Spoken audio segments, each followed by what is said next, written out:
The video shows a glimpse of what life was like for WNBA star Brittney Griner inside Russian prison. She spent her days carrying fabric because she was too tall to sit at the sewing tables where other prisoners worked. Her bed was too small for her 6'9" frame. Griner was arrested back in February for traveling with hashish oil, a substance banned in Russia. She was sentenced to 9 years in prison in August. Her release part of a prisoner swap for Victor Bout, a convicted Russian arms. Hold on. Brittney Griner and Caitlin Clark's severe foul set up one of the biggest disputes in the WNBA this season.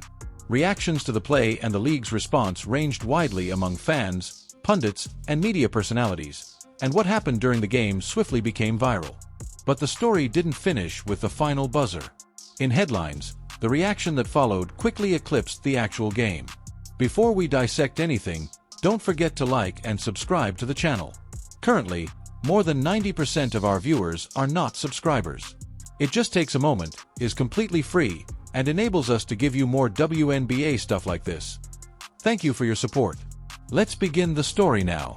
Currently, Brittney Griner is, in fact, a man. The debate did not end with the game. As the incident gained popularity on social media, online allegations about Brittney Griner's personal history began to travel at an astounding rate. Despite the fact that much of it was unsupported, it quickly became part of the greater conversation and provoked reactions from media outlets, sports fans, and experts. A completely new dilemma for the league resulted from rumors and misinformation taking precedence over basketball. Caitlin Clark did not back down when the Atlanta Dream got chippy with her. Especially Ryan Howard was trying to get on Caitlin her nerves, but she kept cooking her. And they were face guarding her the entire game like she was prime Steph Curry. There's a lot of bumping and like that. There's some words between the two players as Nas Hilton quickly. And at the end of this altercation, you can clearly see Caitlin Clark say, "I'm not scared of you." And Howard continued to be provocative. And after Caitlin drew this offensive foul on Brittney Griner, it looked like she was pretty annoyed with her. Well, Brittney moved. And here she gets clearly fouled, and again they were chirping at her afterwards. Shooting 31, they came in the season. Ryan Howard, Caitlin Clark finding a way to... And here Brittney Griner picked up her 6th foul and had to sit for the rest of the game. You could clearly see what she was saying. Talking about earlier today. The controversy surrounding Brittney Griner and Caitlin Clark quickly spread well beyond the basketball court.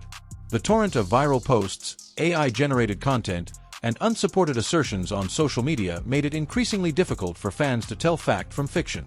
As rumors intensified, attention shifted from the actual game to a brewing conversation about misinformation, media coverage, and the league's response. To understand why it became one of the most discussed topics in the WNBA, we need to go back to the beginning of this story. Physical incident between Griner and Clark generated a commotion in the sports world, and the high-stakes match between Mercury and Fever suddenly took a different turn. First inclination is to say that this person is not a female. Firstly, because this was actually posted to Brittney's personal Instagram. The game changed drastically as Brittney Griner and Caitlin Clark got into a violent brawl that sparked criticism in the basketball world. Some fans said the contact was excessive, but others said it was an essential part of a rugged game. Even though Clark continued to play and remained focused, the event quickly became one of the most talked about aspects of the evening. As films went viral on social media, countless posts, slow-motion replays, and differing interpretations generated a lot of conversation. Several users even claimed to be able to identify phrases spoken during the interaction, despite the fact that many of these interpretations could not be independently verified. The actual game was overshadowed by worries about player safety, officiating, and the league's reaction to well-publicized incidents as the scandal grew. As far as I understand, it's mostly women without penises, but I leave that to you to figure it. Well, it's actually a little unclear because this Brittney Griner, a lot of people think she's a dude, but in any event, Brittney Griner is a black basketball player who some people think is a man. I don't know. I guess she's a woman. Let's just say she's a woman. Here's a chick, a black chick. Brittney Griner's a fine player, I suppose. We'll get to that. Then the story took yet another unexpected turn. Instead of focusing on the game itself, social media users began posting videos and blogs that purported to analyze Brittney Griner's physical characteristics. Some online commentators emphasized her height, physique, and agility, while others even posted hypothetical films and artificial intelligence-generated analysis. However, none of those claims were supported by solid evidence. Furthermore, a significant amount of the discussion was driven more by online speculation than by accurate reporting. As a result, the conversation shifted from basketball to a torrent of misinformation that quickly spread online. Brittney, let me see something real quick. Brick, thank you. Get the hell out of here, yo. Jab stepping, it's the brick. Swing and a miss. Oh! Yo, I ain't gonna fake it right now. Swag is down for All right, the count. we can stop it. That was by no means the end of the speculation. Social media users began to claim to have discovered earlier photos and posts that they believed supported their beliefs. Thousands of individuals shared the images as the narrative gained momentum, claiming they were proof without any independent verification. Although many online commentators expressed confidence in the claims being made, no solid proof emerged to support them.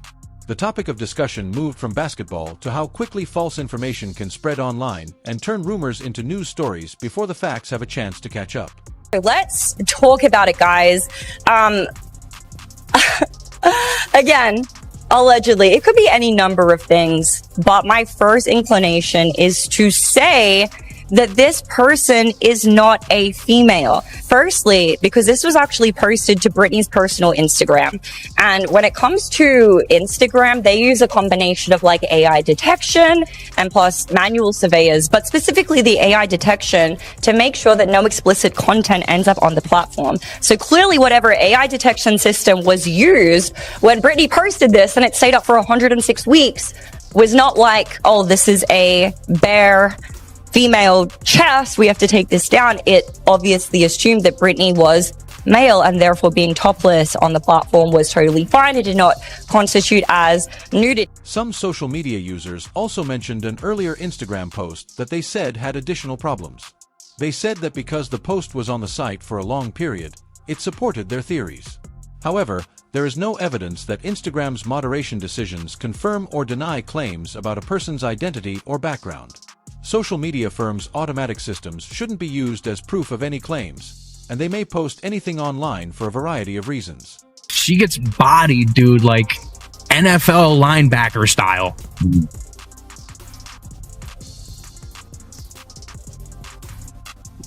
What? That is crazy. Yeah. Look at this. Clock her ass, man. Yeah, black women hate her. Dude, I don't even see like LeBron get battered like this. Yeah. And he like somebody has bad breath and they breathe on him and he goes flying back. Yeah.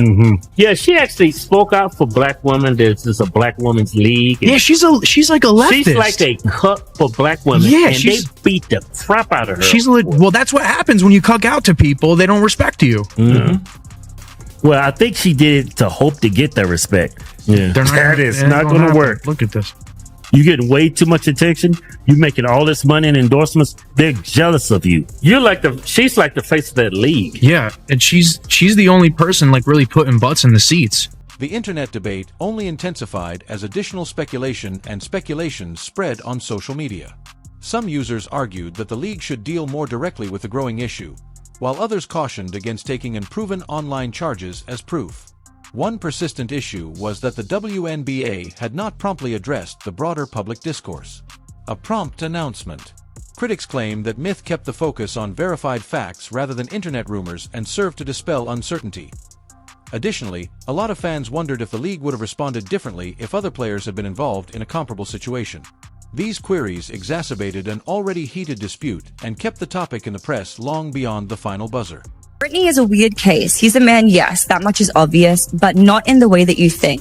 He isn't trans. He's a straight cis male who was raised as a girl and given a girl's name by his parents. His mother is the insane one. She forced him to live as a female right up through high school, filled out all of his paperwork, including BC as female, and kept the charade going. He played on girls' sports teams because his papers said he was a girl. He had to keep pretending in college, stay in women's teams, and now he just has to keep barely pretending to stay in the WNBA.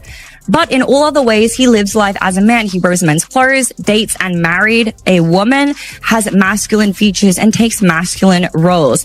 If not for his mother's insanity, he would be a mediocre male player in the NBA. And honestly, that may even be a little bit generous. The league's reaction became a hotly debated matter in and of itself.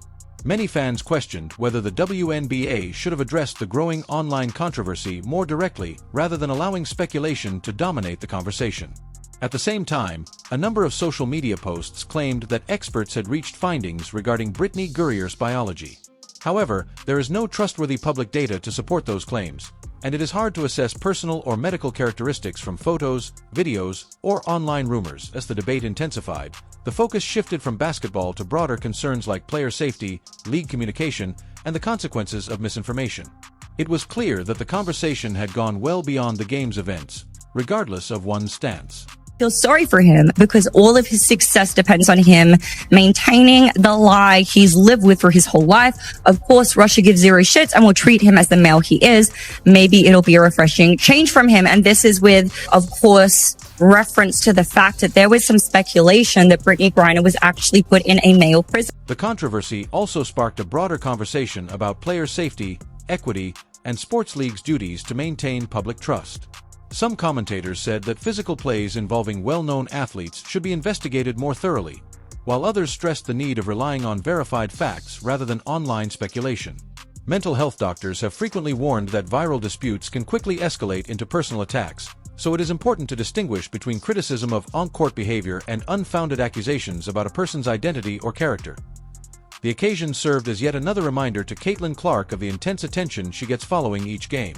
More generally, the discussion raised questions about officiating, league communication, and how professional sports should respond to controversy that goes far beyond the court. Fans are free to debate certain issues, but their arguments should be supported by facts rather than rumors. The reason why is because, let me tell you something right now. I'm not going to go to word hate. I'm not going to be out there like RG3 was saying that Angel Reese hates Caitlin Clark or other players hate Caitlin Clark. But I will say this. I don't think it's specific about Caitlin Clark. I think it's what Caitlin Clark represents. See, it's no fault of Caitlin Clark. Caitlin Clark balls. She balled at Iowa in college. She's balled since she's been in the NBA. She came into the league last year with no break whatsoever between the college game and the pro game and did her thing. Ended up as an all-star, ended up being fourth in the league in MVP voting, was the clear winner for Rookie of the Year. No competition whatsoever in that regard when it was really all said and done. We know what she brings to the table. But people wanted to hate because why?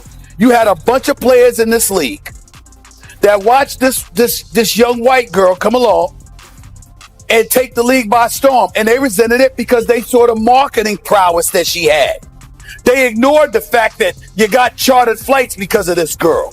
They ignored the fact that ratings were going through the roof because of this girl. Instead, they resented it because they said, yo, we were doing stuff long before Caitlin Clark got here, and y'all wasn't paying attention then. But now the young white girl comes along, and y'all want to sit up there and shower all of this praise and all of this attention that was earned before she ever came along. The resentment is understandable, but it's not about Caitlin Clark. It's about what she represents. My point is, grow up. Whatever your thoughts on this event, one thing is certain. It is now much more than just one game. These days, people talk about player safety, officiating, league communication, and how quickly misleading information can spread online. The WNBA, its players, and its fans will continue to discuss those issues long after the final buzzer. The league has worked hard to increase viewership and promote women's basketball. These kinds of incidents show how quickly a controversial play may make headlines and sway public opinion. How the WNBA responds to high-profile incidents will continue to affect fan confidence and the league's brand. We would like to speak with you now. Do you think the officials handled the play correctly? Should the league have resolved the conflict earlier? To ensure you never miss our most recent WNBA coverage, please remember to like the video, subscribe to the channel, and activate notifications if you enjoyed this analysis. Please feel free to share your thoughts in the space provided for comments below, but please keep the discussion respectful and grounded in verified facts. Thank you for watching, and we hope to see you in the next video. Click the video on your screen to continue watching.